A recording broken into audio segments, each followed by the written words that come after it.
ఎండలు మండిపోతానాయి. ఉడుకుడుకు సెగలు కక్కబట్టే బావా. నా పైసలన్నీ మట్టిపాయలు అయినట్టేనా బావా?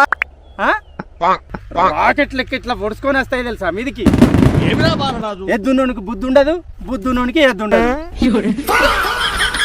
గులాబీ రంగు, బ్లూ రంగు అన్ని నీ ఇంటి ముందట బా ఇంటర్నేషనల్ సన్ రైజ్ అవార్డు ఇస్తారట. పేపర్లో పేరు వస్తుందా? చిన్నదాన్ని వదిలిపెట్టినావు అనుకో, ఇక చూసుకో పడ్డాయి. ఏ బావా, ఆన్లైన్ లా ప్రసాదం మర్చిపోకు. ఇక నేను కోటీశ్వరు కావాలి, ఫోన్ పరేగా కావాలి. ఏ బావా,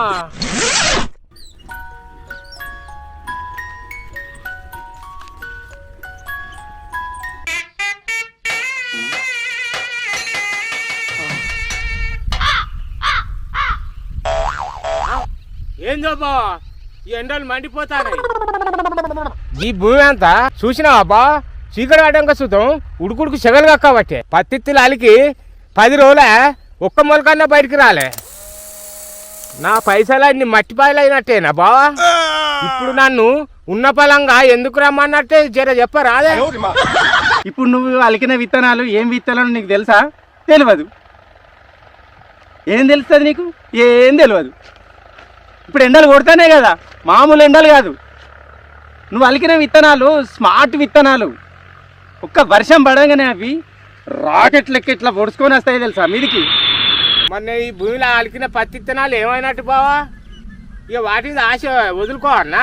సరే, నువ్వు 10 రోజులు అవుతుంది అంటున్నావు నాటి. ఇప్పుడు అవి ఈ భూమిలో వేసిన విత్తనాలు ఏం చేస్తానో నీకు తెలుసా? తెలియదు. అవి మంచిగా ఏసీ వేసుకొని అలా వండుకున్నాయి.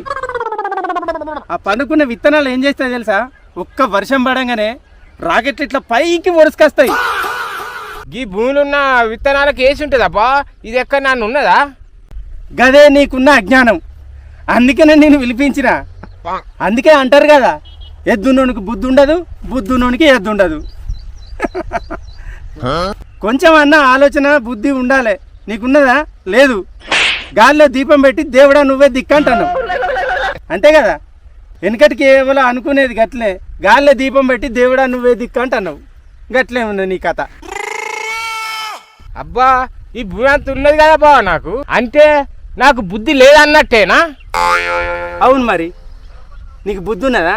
లేదు. టెక్నాలజీ మారింది. ఈ ఎండలకు తగ్గట్టుగా భూమిలో ఉన్న నల్లరేగడి భూమి వేడెక్కి నువ్వు నాటిన పత్తి విత్తనాలల్లా జీన్స్ చేంజ్ అయిపోతున్నాయి తెలుసా నీకు? మొన్న ఈ భూమిలో అలికిన పత్తి విత్తనాలు ఏమైనట్టు బావా? ఇక వాటిని ఆశ వదులుకోవన్నా? మూర్ఖుడా, చెప్పేది విను. 10 రోజుల కిందట నువ్వు అలికిన పత్తి విత్తనాల నుండి వచ్చే పత్తి ఎట్టి పరిస్థితులలో ఈ ఎండల ప్రభావం వల్ల తెల్లగా అస్సలే రాదు.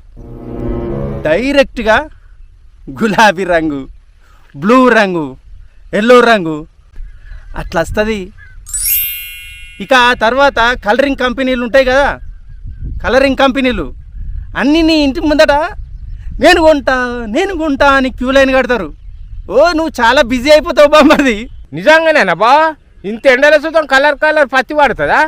అది వండినాక కలర్ కంపెనీ వాళ్ళు మా ఇంటి ముంగట నిజంగానే లైన్ కడతారా బా? అబ్బా, నీ నోటి వాక్యం వల్ల గట్ల అయితే మంచిదే బా. నా చేనులో వండిన పత్తికి కిలోకు ఎంత ధర ఉంటుంది బావా? మరి ఆ వచ్చిన వాళ్ళు రంగురంగుల కంపెనీ వాళ్ళు మరి మంచి రేటు పెట్టి తీసుకుంటారా? కిలో ధర ముచ్చట పక్క పెట్ట. అమెరికా దేశపోడు గ్లోబల్ వార్మింగ్ రీసెర్చ్ చేస్తుండు. పంటల మీద ఎండ ఎక్కువగా కొట్టే భూముల్లో పంట పండించిన రైతులకు ఇంటర్నేషనల్ సన్ రైజ్ అవార్డు ఇస్తారట. ఇక నీకు అకౌంట్లలో డాలర్లలో పైసలు పడతాయి, నీ అకౌంట్లో జమ అవుతాయి. ఇక ఆ తర్వాత నీ తలరాత మారుతుంది బామర్ది. ధనవంతుల లిస్టుల్లో నీ పేరు పేపర్లో వస్తుంది. మొదటి పేరు నీదే ఉంటుంది బామర్ది. అవునా బావా? ధనవంతుని అయితేనా నేను? అంటే పేపర్లో నా పేరు వస్తుందా బా? అంటే ఎండలు కొట్టి మంచిదేనా బా? ఎండా దంచుకో, ఎంత అయినా దంచుకో. గంతేనా? ఇంకో పెద్ద టెస్ట్ ఉండదురా. ఆ టెస్ట్ ఏంటంటే నీ పత్తి విత్తనాలు మొలకకుండా లోపలికి ఎందుకు పోతున్నాయో తెలుసా? భూమి కింద ఎక్కడనో గుప్త నిధి నీళ్ళు ఉన్నాయివా, ఆ నీళ్లను వెతుక్కుంటూ ఆ పత్తి విత్తనాల వేర్లున్నాయి చూడు, లోపలికి పోయినాయి కిందికి. ఒక్కసారి ఆ వేర్లకు నీళ్లు తాకినాయి అనుకో, జస్ట్ టచ్ అయినాయి అనుకో, ఇక నీ చేన్లో పత్తితో పాటు బంగారం కూడా మొదలు పెడతా తెలుసా. ఇక నువ్వు కోన్ బరేగా కరోర్పతి అవుతావు. అబ్బా బావా, నువ్వు నా పాలిట దేవుని బావా. కానీ చంద్రం, నీకు ఈ 5 ఐడియాలు ఫ్రీగా చెప్పలే. ఈ గ్రహాల అనుకూలతను చూసినా, నా మేధస్సును కరిగించిన, అంటే నా మెదడును కరిగించిన, మొత్తం రంగరించి నీకు చెప్పినా.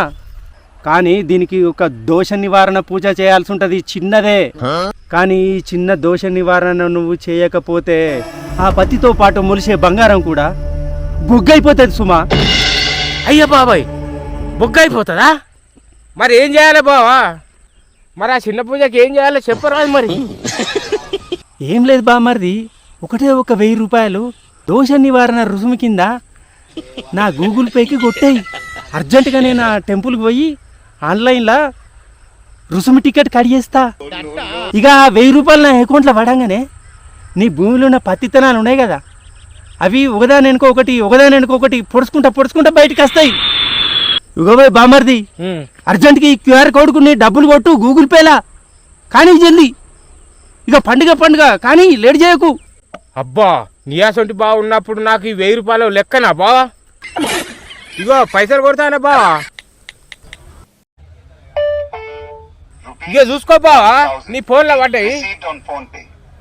ఇక చూసుకో. పడ్డాయి 1000 రూపాయలు. ఆ పూజారి లైన్లో ఉన్నాడు పోయి. నేను పోయి ఇక రసీద్ టికెట్ కొంటా, గుళ్ళే దేవుని కొబ్బరికాయ కొడతా. ఇక నువ్వు ఏం చేస్తావు తెలుసా? ఈడ కూసో, బడకడ ఈ బండ మీద కూసో, ఆకాశం వైపు చూసుకుంటుండు. చూస్తానే బావా. ఇక నేను పోగానే టికెట్ కడిగేస్తా కథ. ఇక వర్షం పడుతుంది, ఆకాశం దిక్కు చూసుకుంటుండు. ఓకేనా? ఇక పొట్టు నువ్వు కోన్ బరేగా కరోర్పతి అవుతావు బామర్ది. నీ ఇంటి కూడా మొత్తం లైన్లు కడతారు.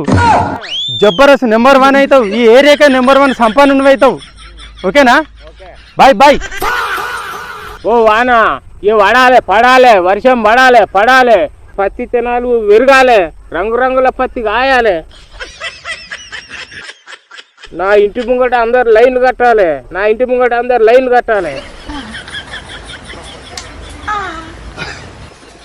ఇక నేను కోటీశ్వరు కావాలి, ఫోన్ పరేగా కావాలి. ఏ బా, ఆన్లైన్ లా ప్రసాదం తెచ్చుడు మర్చిపోకు. ఇక నా చేనులో పత్తి రంగురంగులు వస్తుందా? ఇక ఎట్లా అయినా వస్తుంది కానీ